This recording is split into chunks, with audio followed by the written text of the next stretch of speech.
Mga kainday, ayan. Dumating na po yung ating order na hopya. Hopya ubi tsaka hopya munggo. Ayan. Thank you very much po kay Teacher Ching Pilar. Yan. Pakipalo nyo po yan.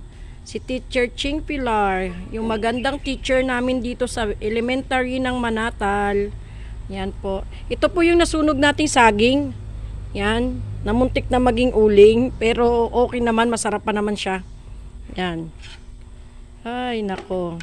Kaya pala para akong kaba-kaba doon, para akong pinipihit na ano doon sa aking pinuntahan at iniisip ko yung saging. Totoo nga, pagbalik ko, muntik nang maging uling. Ayan po, kape tayo mga kainday. Ternuhan na lang po natin ng masarap na kape ang saging.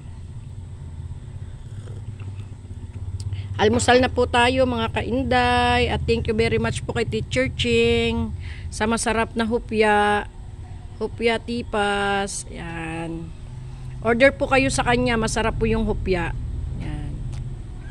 Thank you for watching mga kainday. God bless at all sa ating lahat. Bye-bye. Amping kanunay. Kapi ang lahat. Magkapi na po tayo.